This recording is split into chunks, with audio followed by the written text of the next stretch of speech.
Welcome to the Growth Mindset Book Podcast, Mindset Mastery chapter by chapter. I'm Michael Fox, best-selling author and expert mindset coach, and your guide on this transformative journey. Here, we don't just skim pages of the most powerful self-help and mindset books ever written. We dive deep, sometimes just a few paragraphs at a time, to truly understand and apply their life-changing principles. Each episode builds on the last, so if this is your first time here, I encourage you to start episode 1 of season 1 and follow along as we explore every corner of these timeless works. Together, we'll study, reflect, and unlock the tools you need to master your mindset, overcome limiting beliefs, and create the life you've always imagined. So grab your book, a notebook, or just a favorite drink, and let's dive into today's insights. Your journey to transformation starts now. We're back with podcast 4. I got some good feedback from my wife as she said, how can you make it so when you're reading the book on the screen, on the video version, which is posted on YouTube, how can I actually see where you're at? So if you're watching the video version now, you'll see that I have it highlighted where I'm at in the book. And I invite all of you to please give me feedback. We want to make this show the best podcast in the personal development space when it comes to reading and understanding books. So with feedback, improvements are made and we make this better and better. So let's go back to the book. We're on page 21 at the bottom half of the page, and it's highlighted here in blue for those that are watching on the video. Another simple illustration is this. When you say, I do not like mushrooms, and the occasion subsequently comes that you are served mushrooms in sauces or salads, you will get indigestion because your subconscious mind says to you, the boss, your conscious mind, does not like mushrooms. This is an amusing example of the outstanding differences in modes of operation of your conscious and subconscious minds. So if I say I don't like getting cold, what does my subconscious mind hear? It hears, I like getting colds. It's interesting. The subconscious mind doesn't understand the negative. For example, if I say to my son when he's going to school, don't forget your homework, his subconscious mind will hear, forget your homework. This is a really important point because when we're giving instructions to our subconscious mind, we want to always do it in the affirmative. In other words, I don't want to say I don't want to get sick this winter. I say I'm going to be healthy this winter because the subconscious can clearly understand with clarity that statement. So we always have to be clear and we always want to be in the affirmative when we're talking. So again, if we say to someone, don't talk to me like that, what their subconscious mind is hearing, yeah, talk to me more like that. And what typically happens when we say, don't talk to me like that to someone, they end up talking to us like that because we instructed them and their subconscious mind to do so. And therefore the action follows the subconscious mind. Does this make sense? So we're going to speak in the affirmative moving forward. Okay, let's go back to the book. A woman may say, I wake up at 3:00 if I drink coffee at night. And whenever she drinks coffee, her subconscious mind nudges her as if to say, the boss wants to stay awake tonight. Your subconscious mind works 24 hours a day and makes provisions for your benefit, pouring all the fruit of your habitual thinking into your lap. We have a boss, and that boss is our conscious mind, and that conscious mind gives instructions to the subconscious mind, and that boss, whatever it says, the subconscious mind will do. It's as if there is an employer, and he's saying to his employee, you need to do this. The employee needs to do that, or else they could potentially get fired. When we give instructions to our subconscious mind, it's going to listen and it's going to do it. And in this case, it's talking about A woman saying, I may wake up at 3 o'clock if I drink coffee at night. She's programming her subconscious mind to believe that. Now, obviously, there is some physiological effect to taking caffeine into your system, but I believe that if someone truly believes that caffeine will not influence their behavior, that they will be able to drink a cup of coffee at nighttime and then they will be able to go to sleep. In fact, if someone says coffee actually helps me go to sleep at night, what do you think is going to happen to that person? If they truly believe that and they give that instruction to their subconscious mind, their subconscious will set their system to a place so that they're able to sleep at night. We have a lot of power, and our power comes from whatever we are willing to give over to our subconscious mind. Again, for the person that says, I get sick 2 times a year, what happens with them? They always get sick 2 times a year because they're programming their subconscious mind and they're believing it. And the subconscious says, sure, you get sick 2 times a year. So again, we want to start programming our mind with what we really want, not what we don't want. So perhaps instead of saying I get sick 2 times a year, instead of saying that, we start saying to ourselves, I stay healthy throughout the entire winter. Because now we're programming ourselves very differently than what we usually do. Again, in the past, what we would have said was, I get sick. Here we're saying, I am healthy. I stay healthy. My body is filled with good health. We're programming it differently than we have been in the past. And that's the key. So we want to be aware of the things that we're saying out loud and aware of the things that we're thinking on a consistent basis. Again, starting with one small step at a time. Catch yourself once a day. Then you'll catch yourself 2 times a day. And you just slowly practice this. As you get better and better, you'll start to notice some incredible things begin to happen in your life because you're programming the subconscious mind. And then amazingly, things start to actually appear the way you're programming it. Let's go back to the book. How her subconscious responded. A woman wrote me a few months ago as follows. I am 75 years old, a widow with a grown family. I was living alone on a pension. I heard your lectures and on the power of the subconscious mind, wherein you said that ideas could be conveyed to the subconscious mind by repetition, faith, and expectancy. I began to repeat frequently with feeling, I am wanted. I am happily married to a kind, loving, and spiritual-minded man. I am secure. I kept doing this many times a day for about 2 weeks, and one day at the corner drugstore, I was introduced to a retired pharmacist. I found him to be kind, understanding, and very religious. He was the perfect answer to my prayer. Within a week, he proposed to me, and now we're on a honeymoon in Europe. I know that the intelligence within my subconscious mind brought both of us together in divine order. Let's discuss this. All this woman did was started saying what she wanted consistently over and over again. Now, she could have very easily, after she said that, I am wanted, I am happily married to a kind, loving, and spiritual-minded man, she could have easily said to herself, well, that's not really true. And again, she's giving a completely different message to the subconscious. However, she didn't do that. She kept saying, I am wanted. I am happily married to a kind, loving, and spiritual-minded man. I am secure. And she kept doing it over and over and over and over again. And when we do that, we start to get results. Now, here's the thing.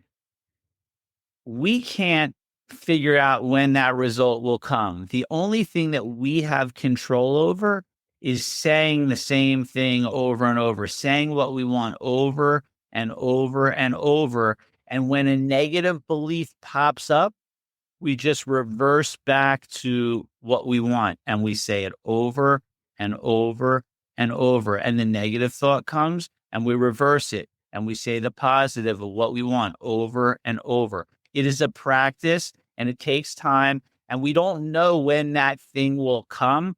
But if we keep saying what we want and keep envisioning it and keep moving and taking action towards what we want, we will get it over time, period. Let's use a great example. Colonel Sanders. Colonel Sanders was an older man when he had this chicken recipe that he thought was delicious. One thing that he kept doing over and over again was he kept saying to himself, I have the best chicken recipe. He had to believe that in order to keep showing up at these different places to trying to sell the recipe. Otherwise, after the 100th time he went, he would have given up and that would have been the end. Think about that for a second. You're selling something, you believe in something, you go to 100 people and all 100 people say no, what would you do? You might give up. He didn't. He kept with it. He kept repeating over and over, I have the best chicken recipe out there. And he kept doing it and he kept taking action. And he kept repeating and taking action. And then ultimately, what came to be was KFC all over the globe. And that all came from a belief and a repetition of a message to his subconscious mind, regardless of what he was experiencing on the outside, which was rejection over and over again. Make sense? Sylvester Stallone is another great example. He writes the movie Rocky. He takes it out and goes to over 1,500 agents who all rejected him, but he believed in his heart. And he kept saying to himself over and over, I've got something here that's incredible. And he kept planting the seed. Now, he could have very easily have said, well, my subconscious mind isn't working, and given up. And then there would have been no Rocky movie. But what he did was he kept his belief and he kept his faith by repeating to himself over and over what it is that he knew he had. I have this incredible script.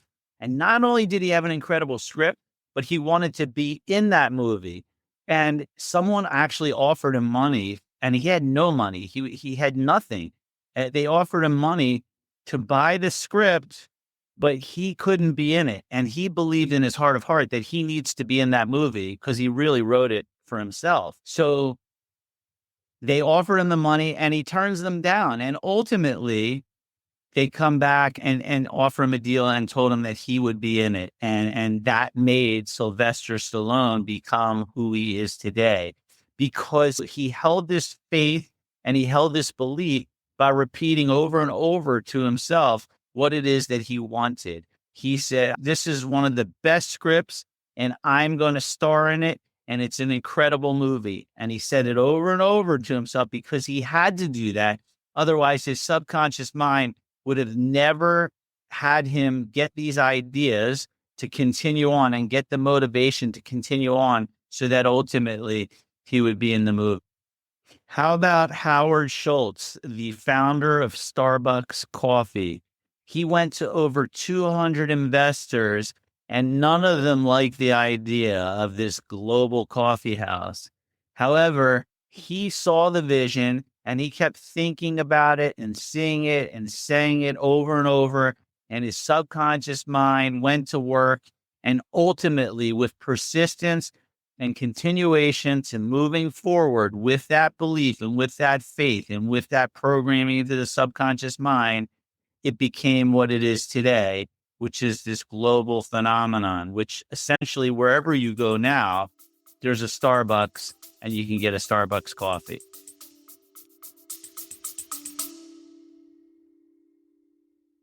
Hey there. I hope you're loving today's episode of the Growth Mindset Book Podcast. If this show has been inspiring you or bringing value to your life, I'd love your support to keep it going strong. You can buy me a cup of coffee at buymeacoffee.com/Michael Fox Coach. Again, that's buymeacoffee.com/Michael Fox Coach.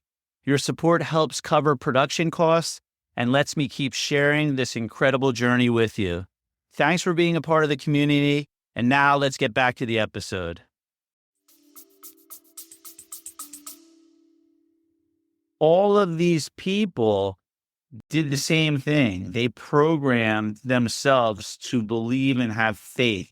And the only way that happens is if we keep repeating to our subconscious mind the same thing over and over and over again. Because I guarantee you that if you're not getting results in areas of your life, it is because you are telling yourself over and over, that won't work for me. I've tried that in the past. And your subconscious mind will say to you what it always does: your wish is my command, and you will not get what you want because you're programming yourself, and your faith and belief is in the fact that you will not be able to do it. You have all the power, all the strength. It's right inside. I say it every podcast, and I'm going to say it over and over again, because when we have a belief that we can control our destiny by programming our subconscious mind, by controlling our thoughts, by controlling the words that we're speaking, when we start to practice this and get better and better at it, we will start to get very different results in our life. All right, let's go back to the book. This woman discovered that the treasure house was within her. Her prayer was felt as true in her heart, and her affirmation sank down by osmosis into her subconscious mind, which is the creative medium. The moment she succeeded in bringing about a subjective embodiment, her subconscious mind brought about the answer through the law of attraction. Her deep mind, full of wisdom and intelligence, brought both of them together in divine order. You have this treasure house within you. You may not believe you do. You may tell yourself, no, that's not me. But what you're doing is you're proving that this concept works, because when you give commands in the negative and you experience the negativity, that's showing that this and affirmations and auto suggestion and the words we're programming to our subconscious mind work. So let's use the tool that works to our advantage, not to our detriment. So let's just review this really quick. Here are the steps. Number one, figure out what it is that you want more of in your life. For example, do you want a happy and healthy relationship? Do you want more money? Do you want to have a better job or career or business? Do you want better health and wellness? Do you want to lose weight? Do you want to feel better? First, figure out what it is that you want. Then come up with a positive statement or a positive affirmation. And what's an example of a positive affirmation? Well, for your relationship, my relationship gets better and better every day. Our communication gets better every time we see each other. How about money? Money flows to me in increasing quantities through multiple sources on a continuous basis. How about job or career? I love what I do, and I keep moving up within the company. I provide so much value to myself and others. Or what about your business? My business sales increases consistently because I'm always looking, how can I bring more value to the customer? Health and wellness. It is becoming easier and easier for me to put the proper food in my mouth, therefore releasing any unwanted weight. It doesn't matter what it is, just pick one that works for you and make that thing consistent. You're saying it over and over, repeat it over and over and over and over and over. And when you get tired of it and you don't feel like doing it anymore, just keep doing it. Because if you don't do that, again, you're going to do the negative. You're going to start saying, oh, my relationship's so bad. Why does she always say that? Why does he always do this? Money, oh, I'm always struggling with money. I can never get enough in my account. I wish I had more. I can't go on vacations. You are affirming in the negative consistently, and that is why you're getting the results that you have. I'm not trying to preach here. I'm talking to myself as well, right? I still do this. I'm not perfect, but we've got to catch ourselves so that we can really start to program our subconscious mind with the things that we want. Does that make sense? Great. Okay, let's go back to the book. Be sure that you think on whatsoever things are true, whatsoever things are honest, whatsoever things are just, whatsoever things are pure, whatsoever things are lovely, whatsoever things are of good rapport, if there be any virtue, and if there be any praise, think on these things. So again, whether you believe in the Bible or you don't believe in the Bible, these are words telling us what it is that we should be doing. We should be focusing on things that are good, things that we want, things that are pure, things that are of good rapport. And when we're doing that consistently, that's what we're going to see in our outside world. And when we're not seeing that in our outside world, it's a great indication that we're not thinking in the way that's supporting us. So again, we just flip the switch, and we switch over. All right, let's go back to the book here. Now we're going to summarize some of the key items from that first chapter. Let's summarize. The treasure house is within you. Look within for the answer to your heart's desire. Let's talk about this for a second. The treasure house, the subconscious mind, is within you. Look within for the answer to your heart's desire. Check in with that place that exists within you. It always has the answer. Get yourself into a quiet and peaceful state. Take some deep breaths. Listen to some peaceful music. Take some deep breaths. Get into a calm place. When you're feeling calm, when you're feeling good, ask the question that you're looking for help with and listen. Listen for an answer. If you don't get the answer right away, it's not a problem. Just keep asking for that to come to you easily and effortlessly, and it will, because your subconscious mind will serve up the answer. All right, back to the book. Point number 2. The great secret possessed by the great men of all ages was their ability to contact and release the powers of their subconscious mind. You can do the same. Point 3. Your subconscious has the answer to all problems. Let me repeat that. Your subconscious has the answer to all problems. If you suggest to your subconscious prior to sleep, I want to get up at 6 a.m., it will awaken you at that exact time. Let's talk about this for a second. Have you ever been going on vacation and you know you got to get up at 3 a.m. and you say to yourself, I'm going to wake up at 3 a.m. I'm going to wake up before 3 a.m. I'll wake up at 2:45 naturally, and I'm going to have a lot of energy and I'm going to feel really good. If you do that, it will work. How do I know? I've tried it. How do I know? My clients have tried it. Try it for yourself before you go to bed tonight. Pick a time and say, without the alarm, I'm going to wake up at this time, and really believe it, and maybe repeat it to yourself a few more times as you're going off to sleep. And I almost guarantee that when you go to sleep and when you wake up in the morning, you will wake up at the exact time that you said to yourself, because your subconscious mind is very smart.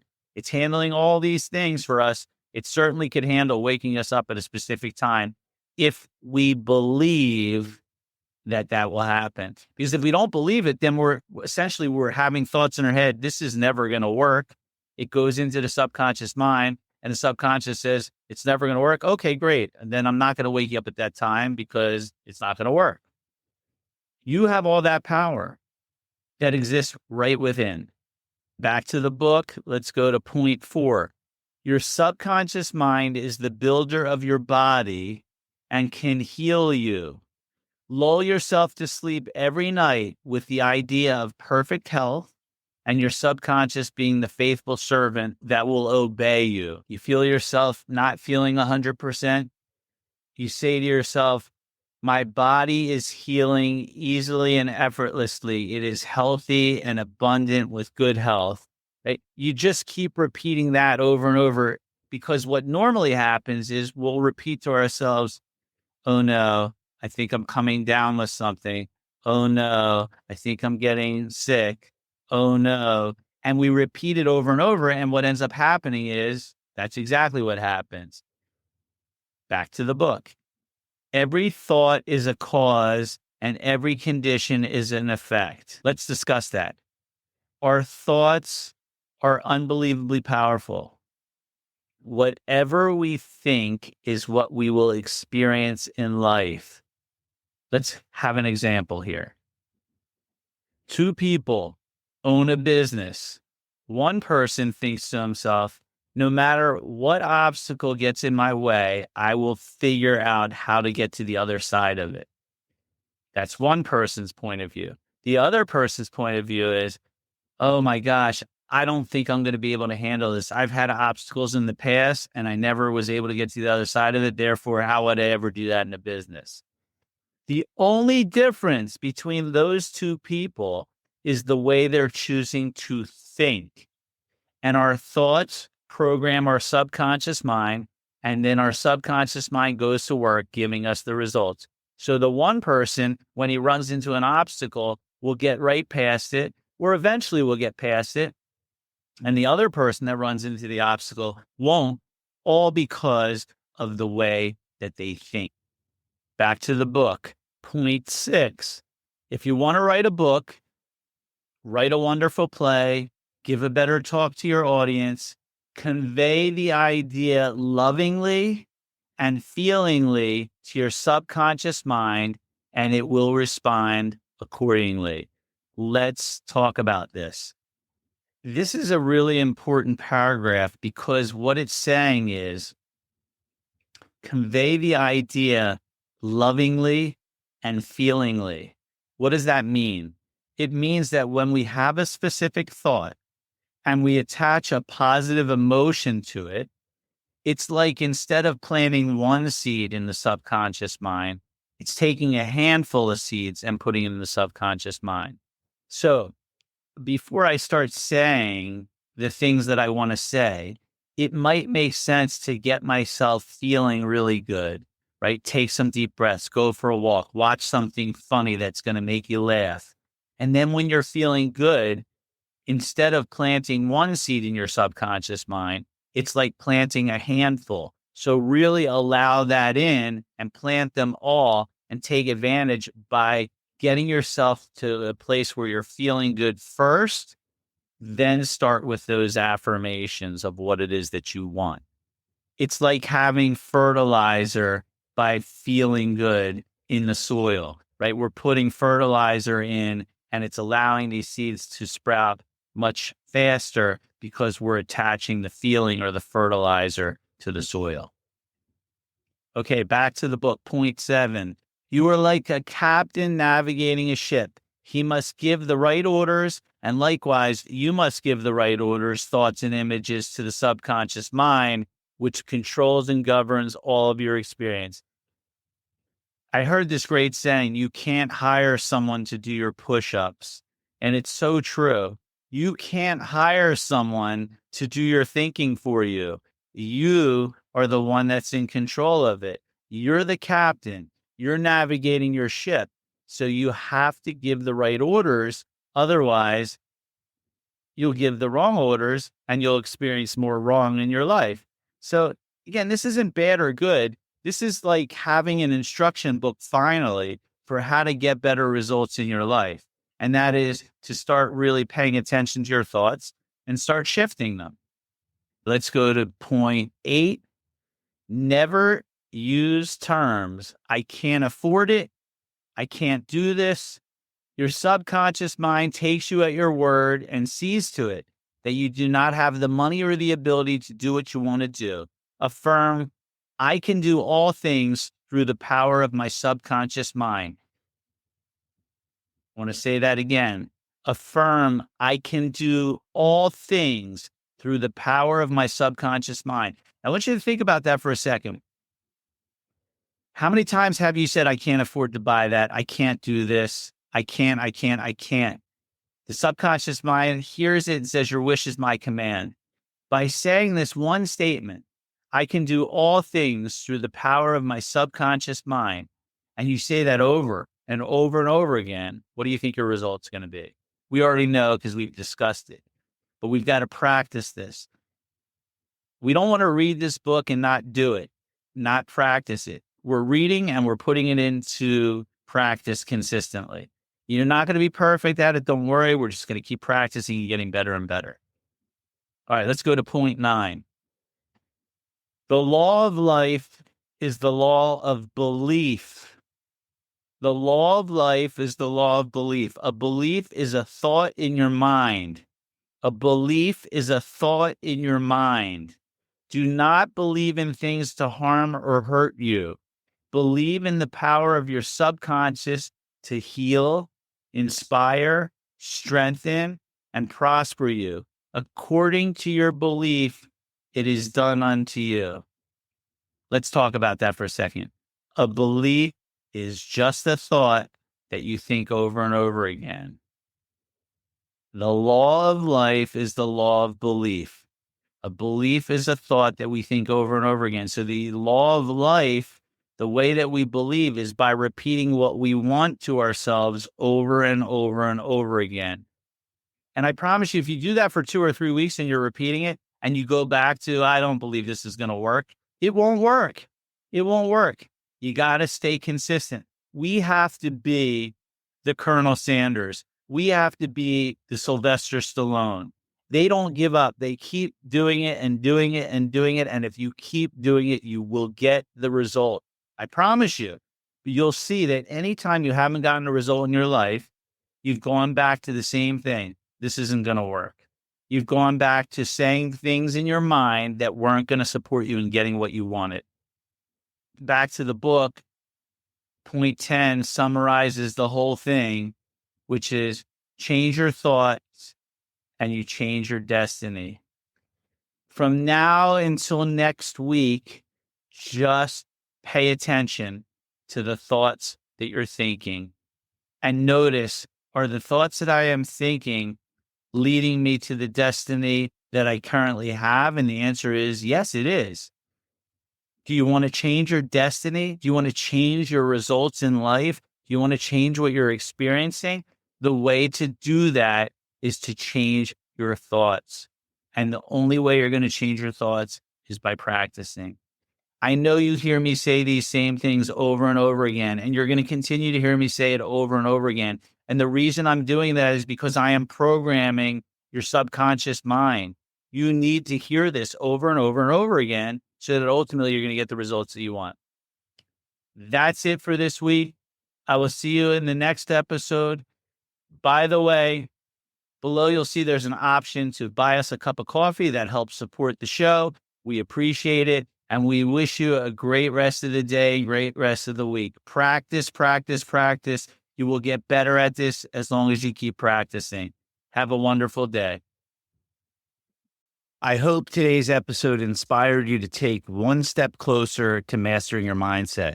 If you're ready to dive deeper, visit michaelfoxcoach.com. Again, that's michaelfoxcoach.com for more resources, insights, and ways to connect. While you're there, don't forget to join our free community shown at the bottom of the website and connect with others who are on the same growth journey. Let's keep growing together, and I'll see you on the next episode.